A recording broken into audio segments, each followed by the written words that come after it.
necesidad de hablar algunas cosas y quiero que vayamos a Gálatas capítulo 1, verso 16. Siempre nuestro apóstol dice esta mañana, la mañana es el mejor horario pedagógico para enseñar, ¿ah?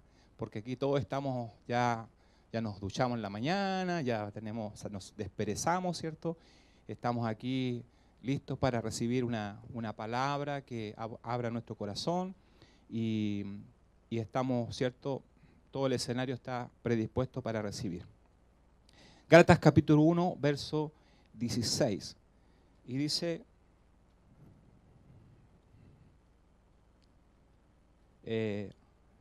revelarme a su Hijo para que yo lo predicara entre los gentiles, no consulté con nadie.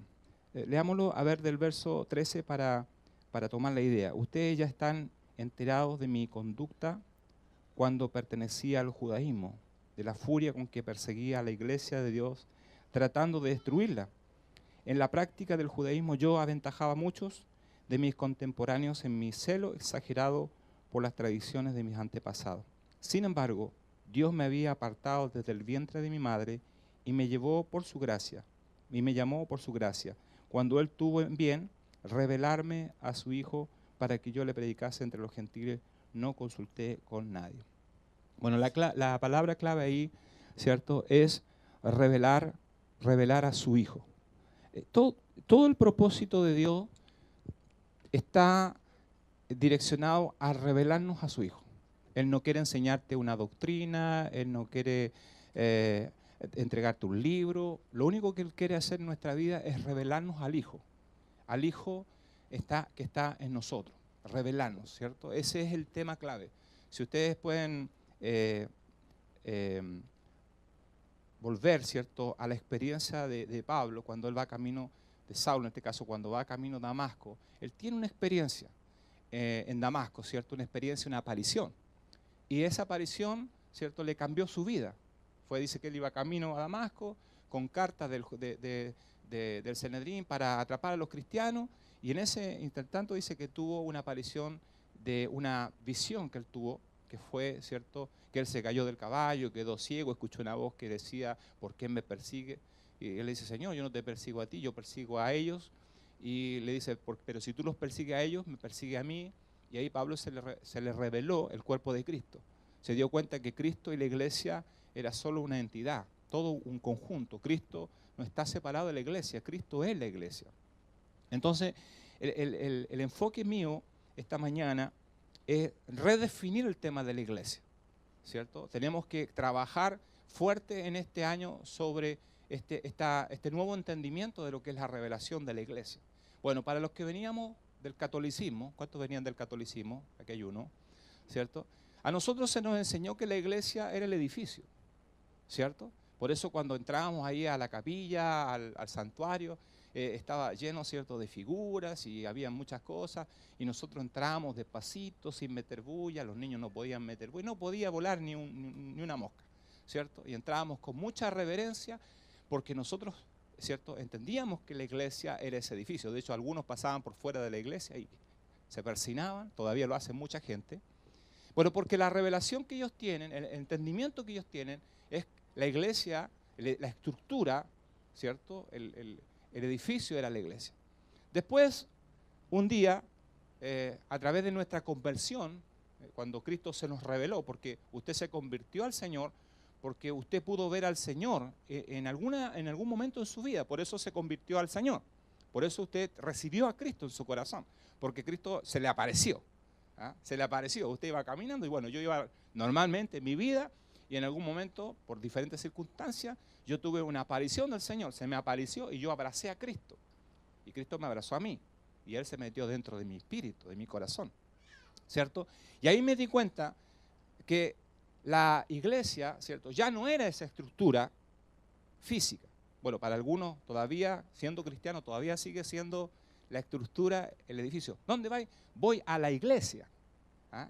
Voy a la iglesia, ¿cierto? Y algunos, ¿cierto?, se portan bien en la iglesia y se portan mal fuera de la iglesia, ¿cierto? Porque ellos piensan que la iglesia es el lugar donde Dios está, ¿cierto? Entonces, cuando entran aquí, entran a la iglesia, y aquí está el Señor, y no hago nada malo, porque Dios me está mirando, como decía un hermano amigo mío.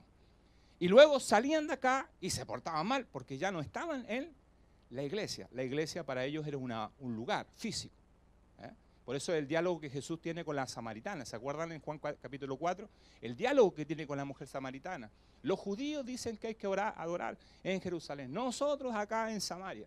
Estaba hablando la mujer samaritana del concepto del lugar, de la posición. Aquí en Jerusalén adoran los judíos, ¿cierto? Y nosotros en Samaria. Y el Señor que le dice, mujer, viene la hora, y la hora es donde no es allá ni es acá, sino en un ámbito del espíritu. Dice, todo aquel que busque al Padre en espíritu y en verdad. Entonces nos mete en una atmósfera, ¿cierto? No es un lugar, es un ámbito. ¿Ves? Entonces la iglesia, nosotros entendimos entonces que la iglesia no era el edificio, y luego entendimos que la iglesia éramos nosotros, ¿cierto? Y eso lo enseñamos muchas veces. Yo quiero repetir esto, ya lo he predicado, pero quiero volver a repetir. Y la iglesia éramos nosotros. Entonces, donde 2 o 3 estaban reunidos, entonces ahí estaba la iglesia. Entonces, hermano, este es un lugar físico, pero cuando nosotros, ¿cierto?, nos reunimos, se hace la iglesia. O sea, este galpón nosotros nos vamos y es un salón que sirve para hacer muchas otras actividades, pero cuando nos reunimos, ¿cierto?, se hace la iglesia. Y nosotros adoramos y alabamos y glorificamos al Señor, ¿cierto? Y así, efectivamente, lo llevamos por mucho tiempo. Entonces, decíamos que la iglesia éramos nosotros. Pero todavía hay otro nivel de transición, porque la revelación nunca es, ¿cierto?, es toda. Siempre la revelación es progresiva. Nosotros vamos caminando en la revelación de su Hijo. O sea, el Padre tiene que seguir revelándonos al Hijo en todo nuestro caminar con el Señor. Se nos va revelando al Señor.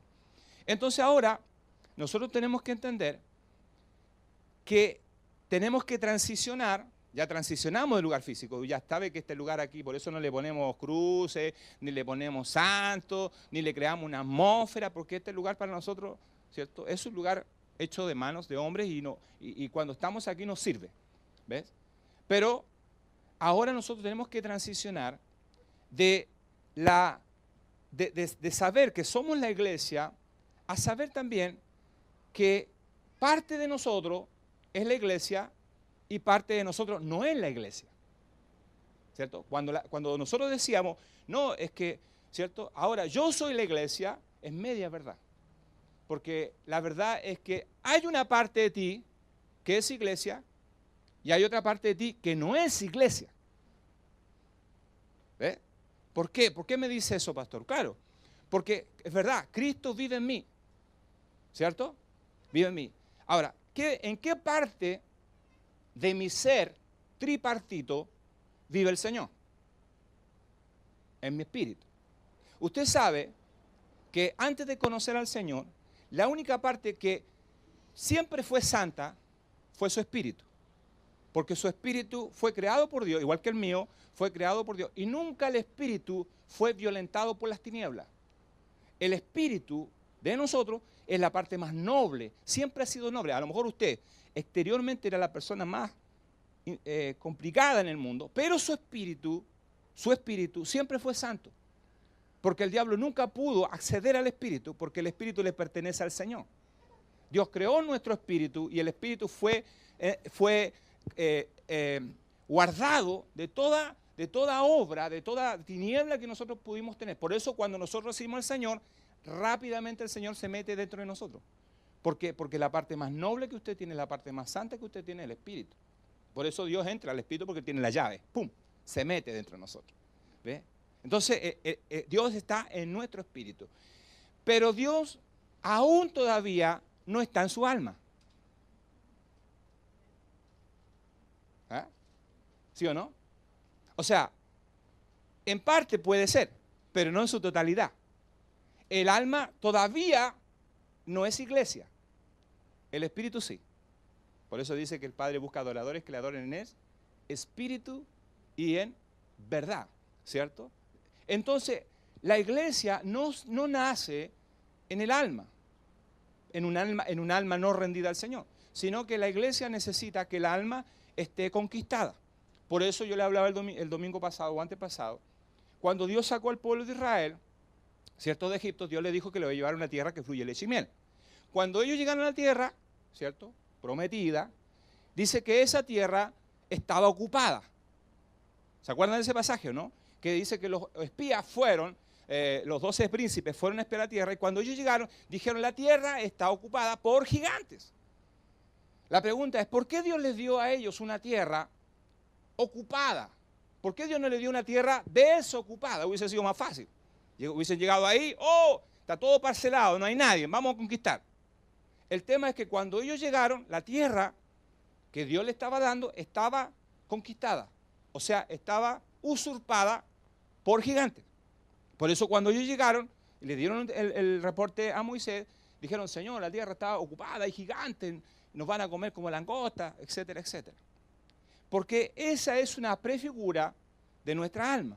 ¿Ves? La tierra prometida que Dios nos ha dado es nuestra alma. Esa es la tierra que nosotros tenemos que conquistar es nuestra alma. Nuestro espíritu ya está conquistado por el Señor. ¿Ves? Y nosotros ahora vamos a la tierra prometida. ¿Cuál es la tierra prometida? Jerusalén. No, no es Jerusalén. Es mi alma. Es mi alma, ¿ves? Mi alma. Entonces cuando yo desde mi espíritu voy caminando, ¿cierto? Y llego a mi alma, ¿qué me encuentro con mi alma? Mi alma está usurpada.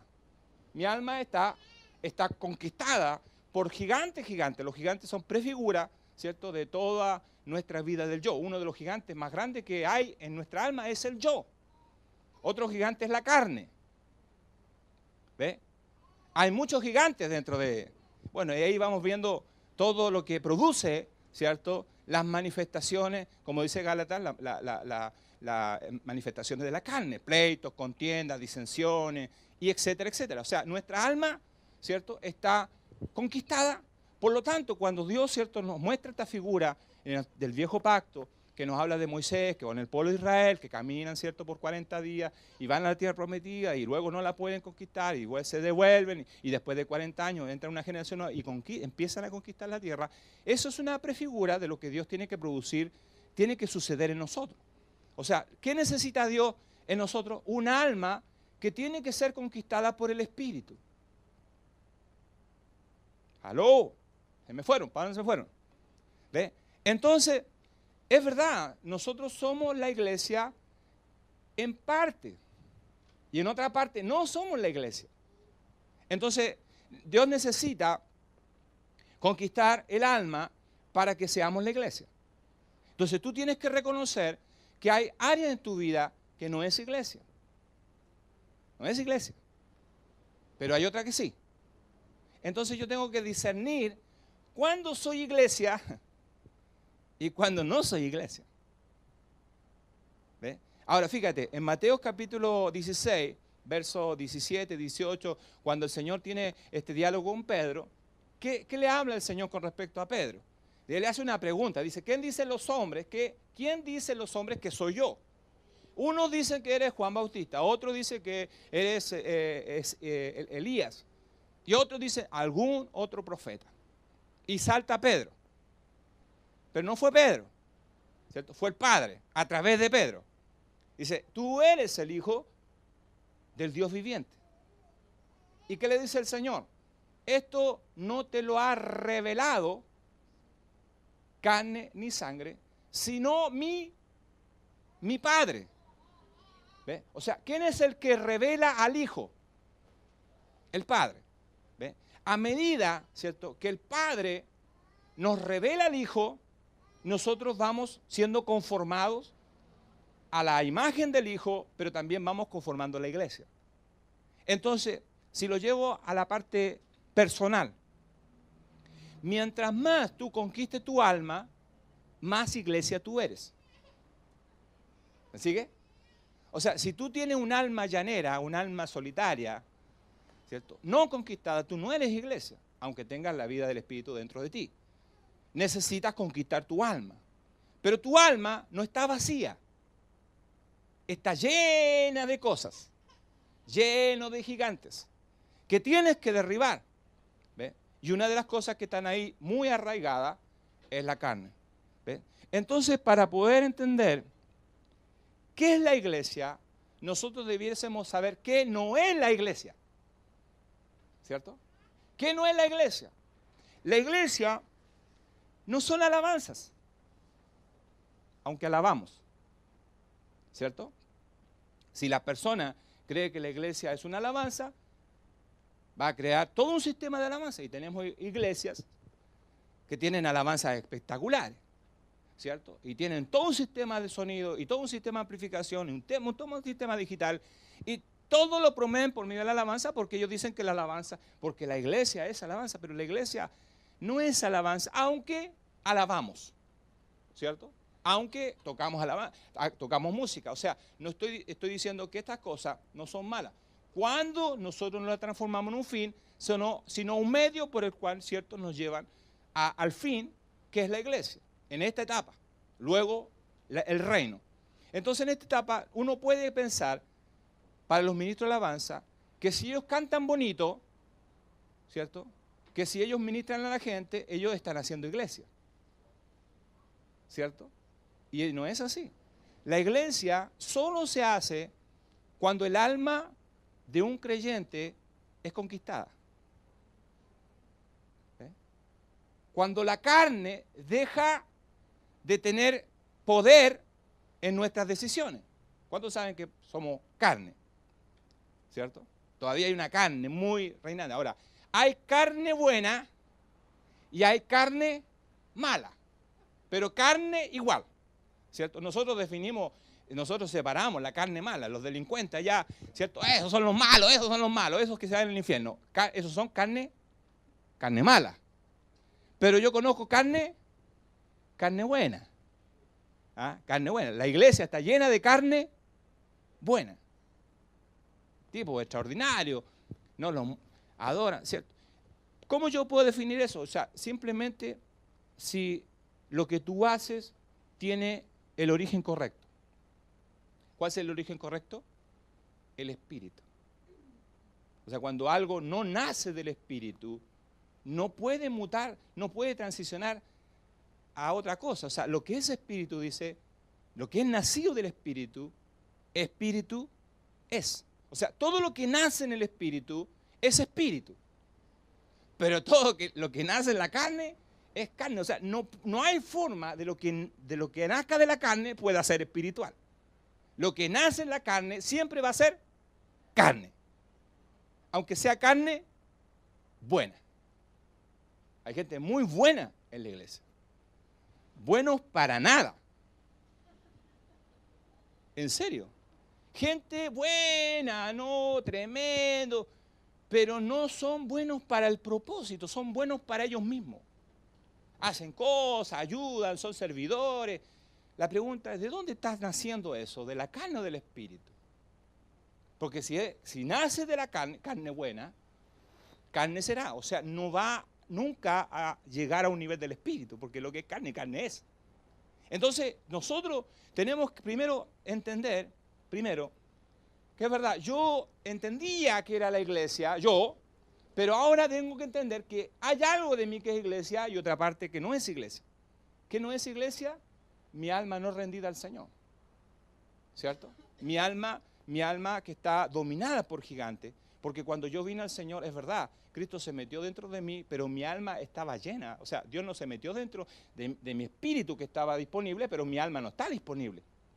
Mi alma está sumamente conquistada, mi alma está llena de cosas. ¿Ve? Ese es el primer impedimento porque a veces no podemos crecer grandemente. Entonces, fíjate, la iglesia es Cristo. Eso es la iglesia. La iglesia es Cristo. ¿Dónde está Cristo? En mi espíritu. Está en mí. Así que la iglesia es mi espíritu. Pero la iglesia también tiene que establecerse en mi alma. Eso se llama el incremento de Cristo. O sea, el Cristo que yo tengo, el Cristo perfecto, el Cristo total, no es que tú tienes un pedazo de Cristo, tú tienes al Cristo total. Y no solamente tienes a Cristo, tienes al Padre, al Hijo y al Espíritu Santo. Tienes la Trinidad dentro de ti, completa, perfecta, llena, saturada. Por eso tú nunca vas a encontrar el propósito de tu vida afuera. Si tú estás buscando el propósito de tu vida afuera, nunca lo vas a encontrar. Porque el propósito de tu vida no está afuera, está dentro. ¿Me sigue? Entonces, cuando tú te vuelves a tu espíritu, tú encuentras el propósito de tu vida. Pero si tú quieres encontrar el propósito afuera, nunca lo vas a encontrar, porque tu propósito no está afuera, está dentro de ti, en tu espíritu. Por eso tú tienes que ejercitarte en tu espíritu, tienes que buscar las cosas espirituales. Dice que nosotros andamos, nos movemos, vivimos en el espíritu. Todo lo tenemos que hacer en el espíritu. Todo tenemos que sujetarlo al espíritu, porque sé que nuestra carne es débil, la carne es vulnerable, la carne nos quiere hacer cosas, nos quiere hacer malas, nos quiere seducir. La carne nos quiere hacer cosas que nos hacen sentir bien, pero no son espíritu. Entonces cuando yo voy a hacer algo en la carne, que yo siento que es carne buena, y no, esto está re bueno, pero si no nace en el espíritu, no puede ser espiritual. Tiene que nacer en el espíritu. Por eso nosotros no podemos tomar decisiones, a menos que sean decisiones del espíritu. ¿Ve? Si tú estás incómodo, estás molesto en ciertas circunstancias, claro, tu carne te va a llevar a hacer cosas. Tu carne te va a mover porque tu carne está viva. Te va a seducir, te va a inducir a hacer cosas. Pero esas cosas que nacen en la carne no van a transicionar a espíritu, van a seguir siendo carne toda la vida. Porque lo que nace en la carne no puede heredar el reino. Entonces es necesario, ¿cierto?, que yo ejercite mi espíritu. Dice que nosotros tenemos que andar en el espíritu. Tenemos que movernos en el espíritu. Tenemos que orar al espíritu. ¿Ve? ¿Qué es el espíritu? El espíritu, ¿cierto?, es una total sujeción a Dios. Total sujeción. Señor, yo sé que yo no quiero, pero no importa lo que yo quiero, lo que importa es lo que tú quieres. Porque si yo quiero, puedo hacer esto, esto o esto otro. Pero yo no quiero hacer esas cosas porque yo quiero hacer lo que tú quieres que yo haga. Y generalmente lo que Dios quiere que tú hagas nunca va a estar de acuerdo a lo que tú quieres hacer. Así de fácil. Siempre Dios te va a violentar tus decisiones. Señor, pero ¿cómo me pides esto? Sí, porque tu lógica, tu mente, recuerda que nosotros no tenemos derecho, tampoco podemos procesar las cosas de Dios con nuestra mente natural, porque las cosas de Dios son espirituales, son ilógicas para nuestra mente.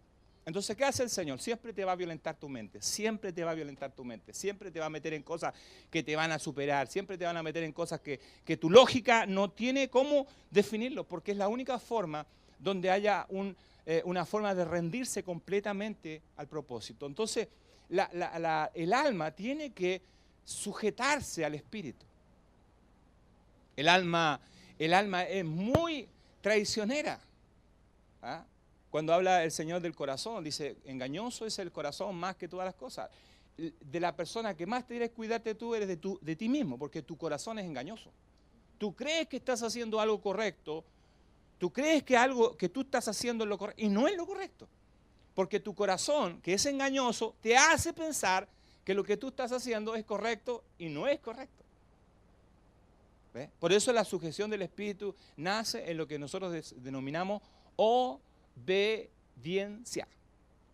¿Cierto? La obediencia es lo único que tiene la capacidad de doblegar nuestra carne. No es lo que yo quiero, es lo que yo debo hacer. Por eso nosotros necesitamos estar bajo sujeción, decimos sujeción. Necesitamos que alguien, ¿cierto?, esté manejando en un buen sentido, que no tengamos la capacidad de decidir todo lo que queramos decidir, porque parte de nosotros va a decidir correctamente y parte de nosotros va a decir incorrectamente. Porque si tenemos una carne muy activa, evidentemente todo lo que hagamos va a ser basado en la carne. Todos nos vemos tentados a hacer cosas. Todos. ¿Ah?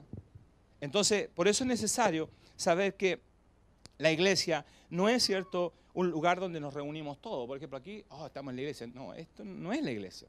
Esto es una reunión de gente, de personas. Entonces nosotros podemos definir que la iglesia está definida, ¿cierto?, en visión de la cantidad de gente que reunimos. Algunos decían, ¿cierto?, algunos tienen mega iglesia, hablamos de la terminología mega iglesia, porque pensamos que tenemos mucha gente reunida y esa es la iglesia, mucha gente reunida. No, la iglesia es Cristo incrementado en nosotros.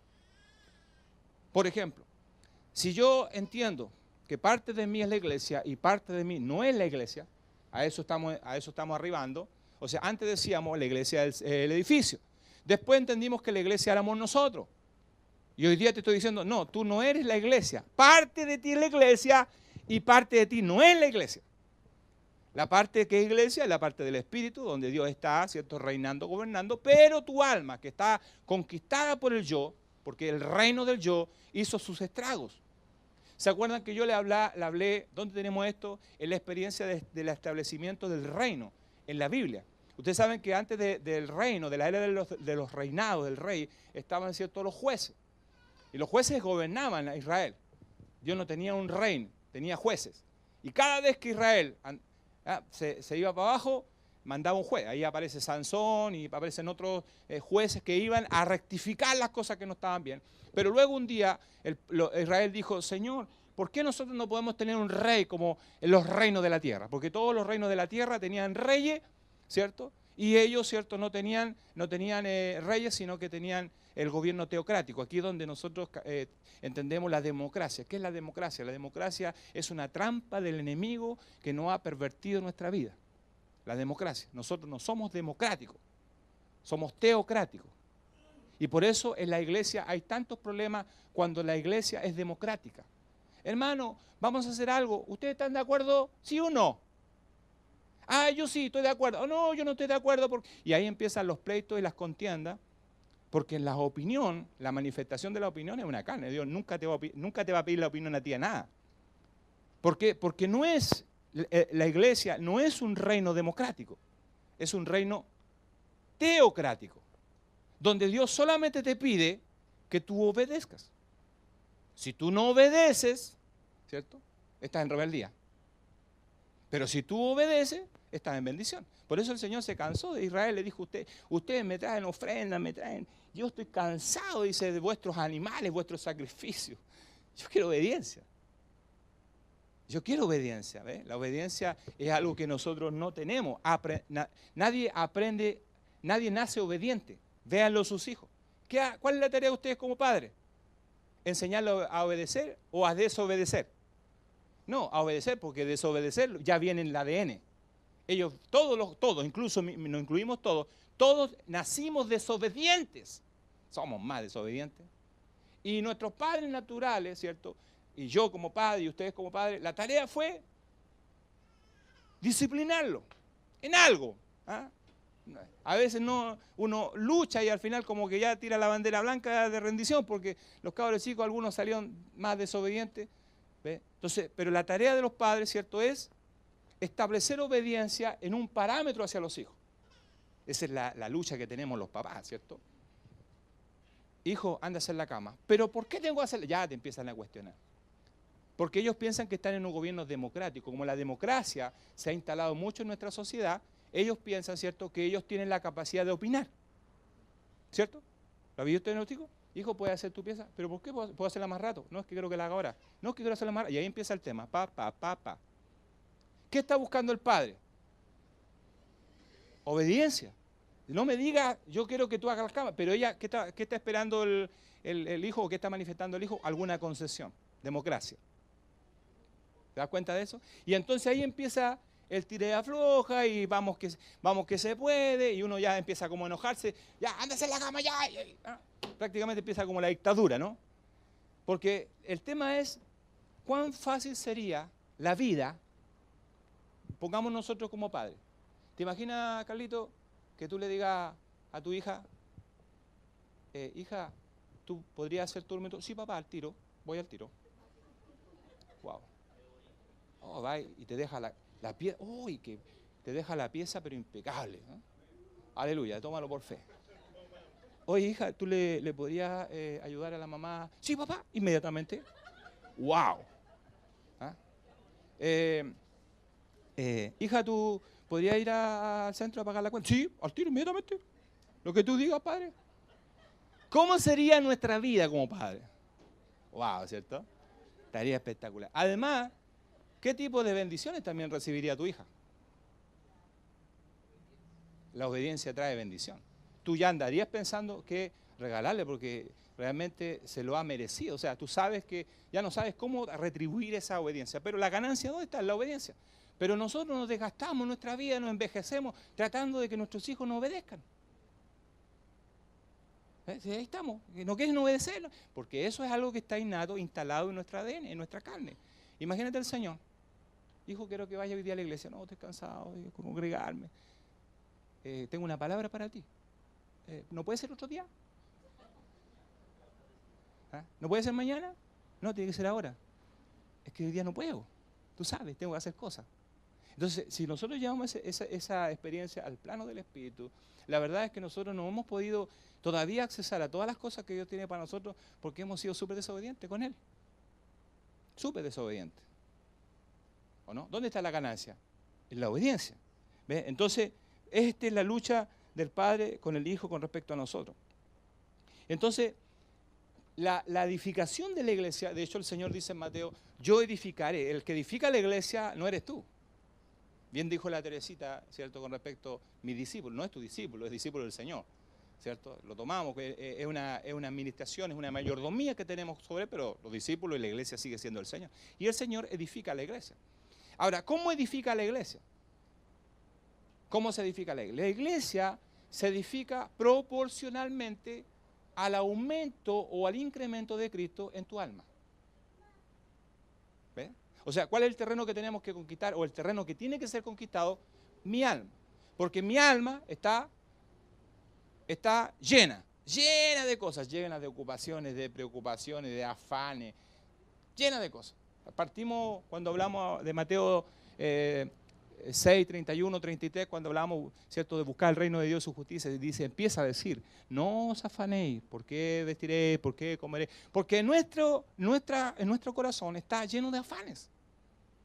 Lleno de afanes. Y esos afanes mueven nuestra vida, nuestros pensamientos. Proverbios 23, 7 dice, ¿cuál es el pensamiento de esa persona? Tal es él. O sea, los pensamientos son muy poderosos en nosotros. Y los pensamientos, dice hace un tiempo atrás, el apóstol nos enseñaba una máxima que decía, el hombre se mueve a sus pensamientos más predominantes. O sea, lo que tú piensas, lo que se establece en tu mente es lo que te mueve. Y cuando tú tienes algo en mente, ese pensamiento te va a llevar, ¿cierto?, a hacer cosas, porque tú ya te focalizaste lo que tú quieres hacer. O sea, cuando se establece algo en tu mente, ¿cierto?, no hay nada que te lo pueda sacar. Por eso la mente es una trampa.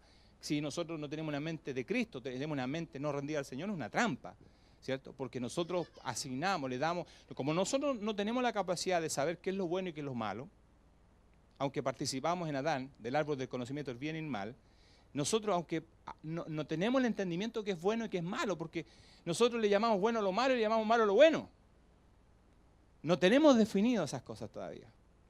Y por eso es necesario que nosotros volvamos al gobierno del Señor. Entonces, fíjate, la iglesia es Cristo.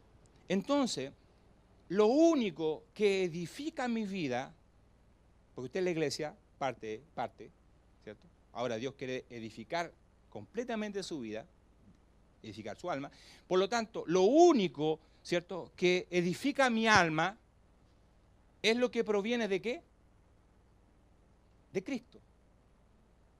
Es lo que proviene de Cristo. O sea, lo que tiene que afectar mi alma es lo que proviene de Cristo. Por eso el Señor dijo, cuando le habla a Mateo, dice, yo edificaré mi iglesia. Parte de ti es iglesia, parte de ti no es iglesia, pero tú eres la persona y yo soy la persona que tiene que ser edificada. Por lo tanto, Dios, ¿cierto?, a través del Espíritu, va a edificar su iglesia en el alma. Para poder edificarla necesita, ¿cierto?, producir un incremento en tu alma, o sea, una mayor participación de la vida del Espíritu en la vida del yo. Cuando hablamos del reino, vuelvo al tema del reino, tenemos dos figuras. Una es Saúl y otra es David. ¿Ve? Cuando tú leas la historia de Saúl, para los que ya saben de Saúl, Saúl fue el reino del alma no rendida, el reino de la carne. ¿Por qué? Primero, porque ellos dijeron, Señor, todos los pueblos de las naciones tienen reyes y nosotros no tenemos reyes. Y vino Dios y les dio un rey conforme al corazón de ellos. Y les dio, dice, un hombre que era muy alto, muy apuesto, un hombre de guerra, un hombre de buena sangre. O sea, si Dios le dio a ellos, le dio la mejor carne. O sea, Saúl representa la carne y la mejor carne. pero Saúl siempre fue carne. Entonces, cuando tú lees la historia de Saúl, no puedes leerlo como una historia, para los que les gusta ver Moisés en la noche, y Abraham y toda esa historia que nos está pasando en la noche. Si tú la ves desde la perspectiva natural, tú no tienes el contexto espiritual, es una historia nomás. Tienes que capturar al hijo ahí. El Saúl representa, ¿cierto?, nuestra alma, nuestra carne. ¿Qué hizo Saúl? Hermano, tú lees la vida de Saúl, no hizo nada, jamás obedeció a Dios. El Señor le decía algo y le hacía todo lo contrario. Tú vas a ir a conquistar, me vas a matar a todos y no vas a dejar ni un mono parado. Cuando llegaba el profeta decía, ¿qué oigo ahí? Balidos de animales y todo. Y él dijo, no, es que yo guardé lo mejor del rebaño y le guardé la vida al rey. O sea, Saúl hacía todo lo que él quería hacer. O sea, Saúl era un hombre llevado a su propia idea. No hay cosa más terrible que el hombre que quiere hacer las cosas por su propia cuenta. ¿Y qué hizo Saúl? Todo lo que hizo Saúl fue su propio criterio, sus propios paradigmas, sus propios pensamientos, todo su propio. Nunca vemos a Dios ahí. Tú ves la vida de Saúl, nunca vas a ver el espíritu ahí en la vida de Saúl. Lo único que ves es carne, carne, carne. Y eso es lo que pasa en la vida de comunión. A veces hay gente que tú lo único que ves, carne. Carne, carne, carne, carne, carne, carne. De repente carne mala y a veces carne buena, pero carne igual. Porque lo que se origina en la carne es. Y ahí tú tienes la historia de Saúl, que todo lo que hizo fue carne, carne, carne, carne. ¿Ves? ¿Y qué pasó con Saúl? Saúl tuvo que ser cortado. Murió mal. ¿Por qué tenía que morir Saúl? Porque Saúl no representa la carne. La carne no puede heredar el reino. O sea, tú no vas a entrar al reino contándole tu historia a Dios. Señor, con Mateo 7, y ahí tenemos Mateo 7, 21, ¿cierto? Cuando el Señor, o 7, 11, cuando el Señor dice que ellos llegaron ahí delante del Señor. Señor, en tu nombre hicimos esto, y en tu nombre hicimos esto. ¿Qué pensaban ellos? Que Dios le iba a poner el galardón a ellos. O sea, iban confiados en la carne. ¿Y qué hizo el Señor? Yo nunca os conocí, hacedores de maldad, hacedores de maldad. O sea, lo que nace en la carne no puede heredar el reino. Entonces, Saúl es ese tipo de persona. Y todos nosotros tenemos un Saúl, pues. El reino de Saúl. ¿Dónde está el reino de Saúl? En mi vida tengo un reino, el reino de Saúl, porque dice que nosotros fuimos trasladados de un reino a otro. O sea, nosotros o vivimos en un reino o vivimos en el otro reino. ¿Qué dice Colosenses? Dice 1:20 y tanto, dice, fuimos trasladados del reino de las tinieblas, que es el reino de Saúl, al reino de su amado Hijo. O sea, nosotros vivimos siempre o en un reino o en otro reino. Si vivimos en el reino de Saúl, vivimos en el reino de la carne. Si vivimos en el reino de David, vivimos en el reino del Espíritu. ¿Por qué? Porque en contraposición a Saúl, David fue todo lo contrario. David hizo todo lo que el Padre le dijo. Lo que Dios le decía, Dios le dijo, vamos a establecer el reino. Y por eso tú ves a David un hombre violento. ¿Qué dijo el Señor con respecto a la edificación del templo, con respecto a David? David ha derramado mucha sangre. ¿Sí o no? Por eso dijo, no va a edificar mi templo David, sino que Salomón. David es un tipo de hombre violento. David le cortaba la cabeza a todo lo que no era, ¿cierto?, que no estaba dentro de la promesa. Y hablé eso la semana pasada o la semana antepasada con respecto a por qué David mató a Goliat y le dijo, tú eres un incircunciso. David le tenía una bronca a los incircuncisos, porque David era circuncidado. O sea, David era un hombre bajo pacto. Porque David, y todo hombre y toda mujer bajo pacto, es un hombre y una mujer en el espíritu, circuncidado. Ahora, gracias al Señor, todo el hombre levante la mano y diga, gracias Padre, porque hoy día la circuncisión no se hace en tu pene. Sea comida como gracias, Señor, gracias Padre, me salvaste la gloria. No se hace, antes se hacía en el pene, se cortaba el prepucio del pene y todos quedan, hermano, los tipos quedan, aparte dolorosos. Hoy día la circuncisión, que tampoco es para solamente los hombres, porque ahora la circuncisión es para hombres y mujeres, es en el corazón. El prepucio de tu corazón. O sea, nosotros transicionamos del prepucio físico al prepucio del corazón interno. Pero de todas maneras, la circuncisión era una señal de pacto y muy doloroso, porque había que derramar sangre. Entonces David, que había sido circuncidado, él le tenía una bronca radical a todo lo incircunciso. O sea, David mató a filisteos. ¿Por qué mataba a los filisteos? Porque los filisteos eran incircuncisos. ¿Ve? Y a medida que él iba matándolo a los incircuncisos, él iba estableciendo el reino. Porque la única vez que llegó a ser el reino de Israel fue en David. David estableció el reino. ¿Por qué? Porque David fue cortándole cabeza a todo lo que era incircunciso. Ahora, ¿cómo se establece la vida de Dios o el reino de Dios dentro de tu corazón? Cuando tú le cortas la cabeza a la carne. Y empieza a cortar la cabeza a la carne. Y esto es carne, carne, y todo. No quiero nada con la carne. Y vamos cortando. O sea, mientras tú vayas cortando, cuando tú primero definas que es carne, y le cortas la cabeza. O sea, no le das cariño a la carne. Algunos andan peinando la muñeca a la carne. Le peina la carne, peina, la adorna la carne, le pone gargantilla a la carne. No, la carne hay que cortarla de raíz. Entonces, el tema nuestro es cortar la carne. Tienes que cortar la carne. Porque a medida que tú cortas la carne, establece el reino. Cortas el filisteo que hay dentro de tu corazón. Si el peor enemigo, hermano, eres tú mismo. Tú mismo, o sea, tú te privas, tú eres la única persona que afecta el crecimiento que Dios tiene. No es el pastor, no es la iglesia, no es la denominación, eres tú. Si tú no cortas la carne que hay en ti, no hay crecimiento, no hay incremento. Y aunque vayas a la que define la mejor iglesia del mundo, no va a haber incremento al Señor, porque hasta que no trates con tu carne, no va a haber posibilidades de crecer, de incrementar. Y lo que yo no quiero, que no tiene que suceder con nuestros hermanos, que el día de mañana usted llegue al Señor y llegue, Señor, en tu nombre hicimos esto, porque si tú lo hiciste en la carne, Dios no te va a conocer. Para mí esto es un entrenamiento nomás. ¿Ve? Lo importante es el día que cuando usted llegue a las grandes ligas y Dios le diga, wow, venga para acá, porque todo lo que nació en el Espíritu, o sea, tú vas a establecer el reino a través de la vida del Espíritu. Por eso la iglesia es espiritual, no es natural. Usted tiene que deshacerse de todos sus conceptos de iglesia que hasta ahora usted ha conocido, partiendo por el tema de su iglesia católica y después de la iglesia evangélica, porque hoy día, cierto, muchos de nosotros estamos improntados por los modelos evangélicos que hemos tenido, y Dios está haciendo un éxodo en nuestra mente, sacarnos de los modelos naturales, metiéndonos al reino espiritual. Entonces lo que viene hoy día como iglesia no tiene nada que ver como hasta ahora como hemos conocido la iglesia. Porque la iglesia es Cristo incrementado en nosotros.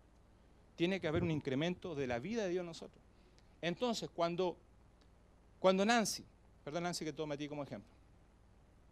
Por ejemplo, Nancy tiene un alma 70% carne y 30% conquistada. Ya, gracias al Señor, pudo derribar las murallas de Jericó. No ella, sino el Espíritu. Pero tú sabes que la conquista no fue ahí. Ahí empezó la conquista en la muralla de Jericó. Y después tuvo que avanzar y conquistar la otra ciudad y conquistar la otra ciudad.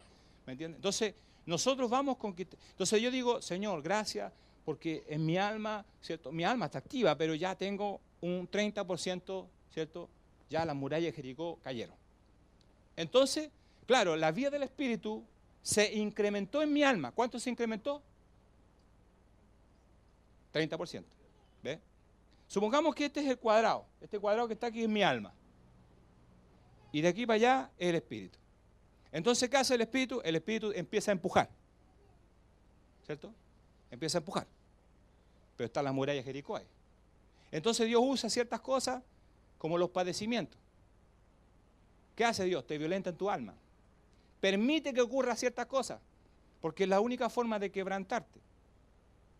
Dios tiene que quebrantarte, hermanos, si todos sabemos. Porque el camino del Espíritu, la vida del Espíritu, ¿qué encuentras tú en la vida del Espíritu? Diga conmigo, la cruz. Siempre en el camino del Espíritu tú vas a encontrar la cruz. Siempre. En el camino de la carne no. Pero en el camino del Espíritu siempre. O sea, tú das un paso y lo primero que te encuentras es con la cruz. Porque la cruz mata tu carne. Sí, la cruz es lo único que mata tu carne.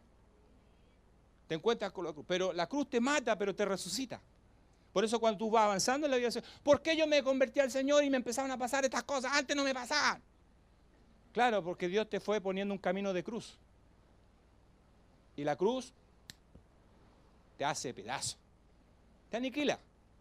No, si yo vengo a la iglesia para que me arreglen. Hermano, Dios no quiere arreglarte. Dios quiere matarte.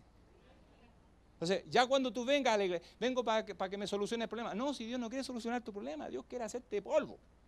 Quiere hacerte trizas. tus credos, tus religiones, todo, todo. Dios te lleva a un punto final, pero eso lo hace el Señor, porque esa es la manera como que Dios edifica a la iglesia. ¿Ves? Quiero terminar con esto. En 1 Samuel, esto es la introducción nomás. ¿Ah? Así que es la introducción. Estoy uniendo muchas cosas, pero quiero terminar con esto que yo creo que es re importante. Si lo encuentro. Pero en 1 Samuel, me parece, 22, a ver si es ahí.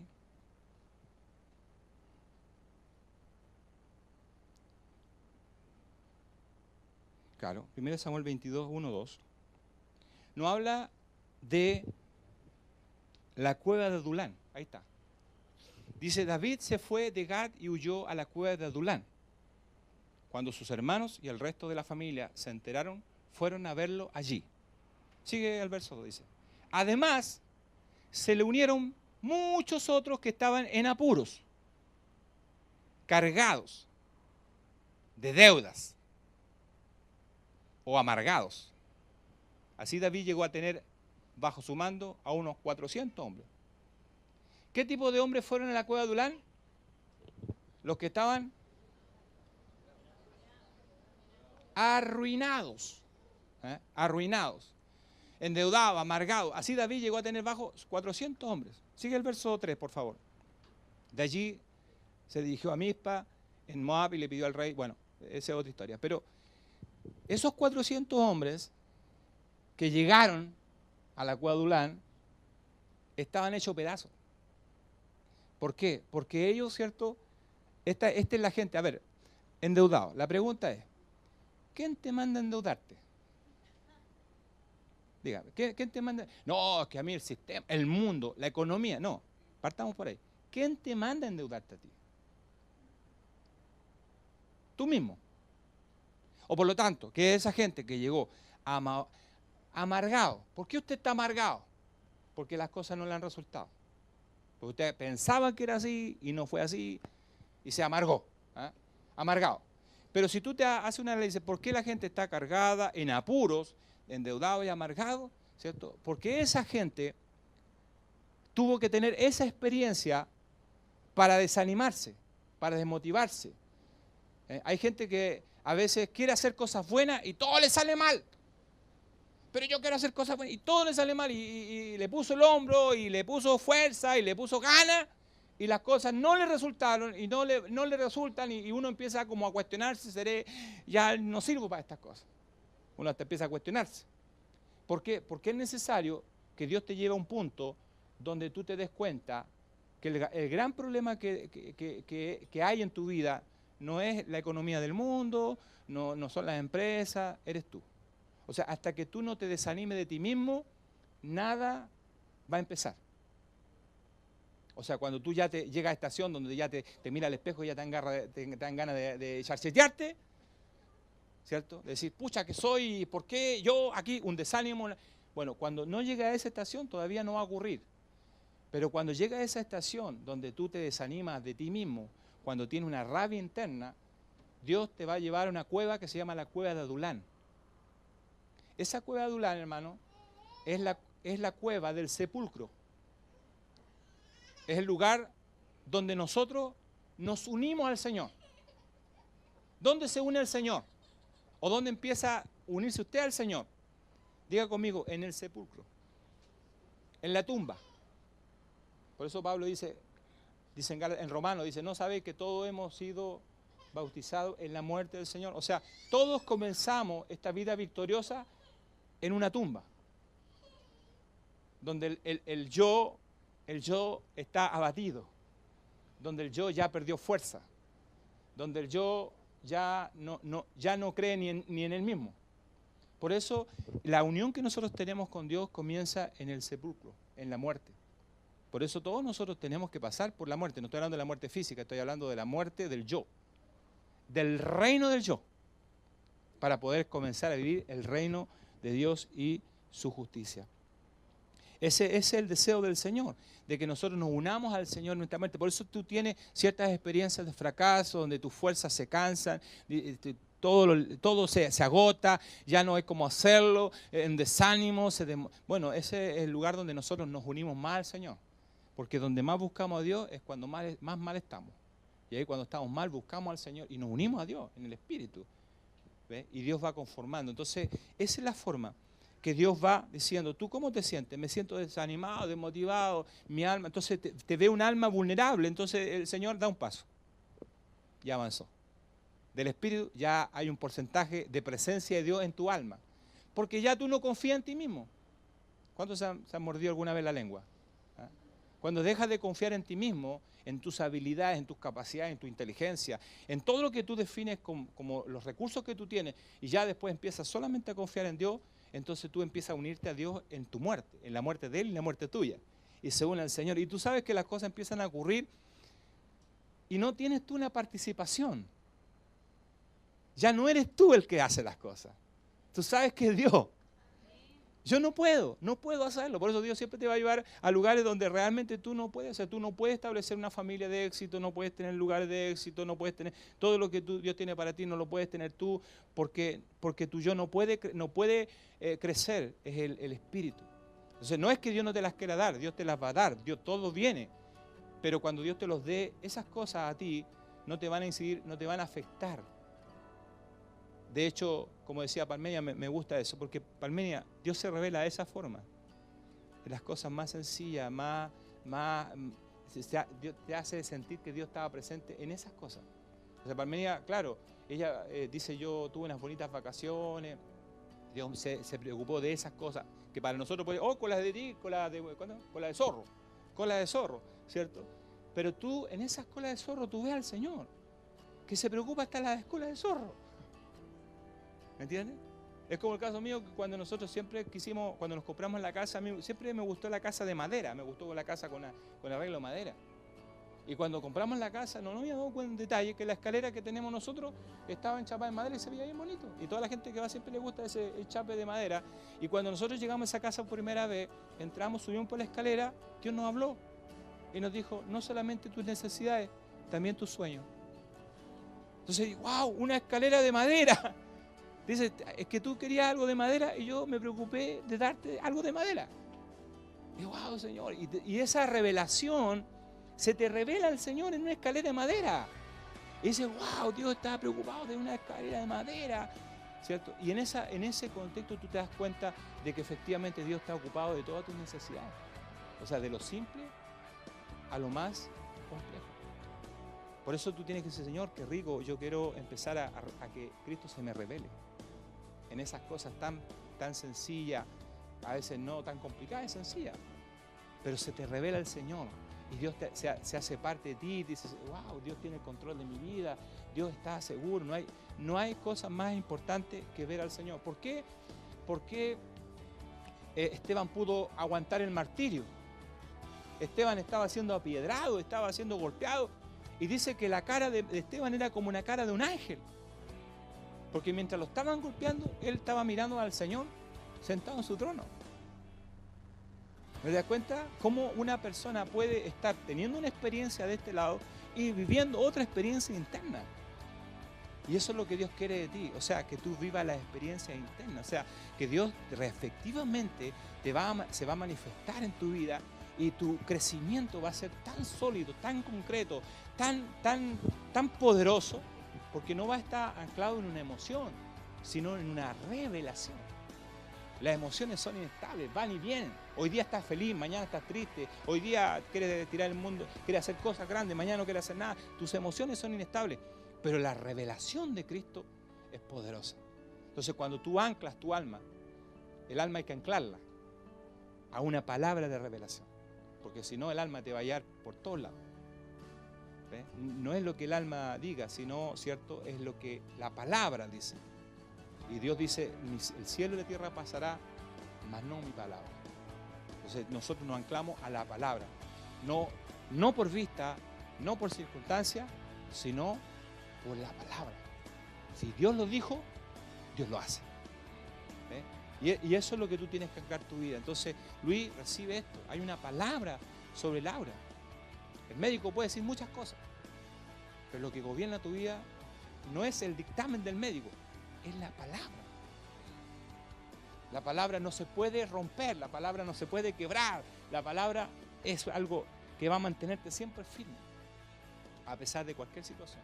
Yo quiero que nos pongamos en pie y oremos a Dios en esta hora.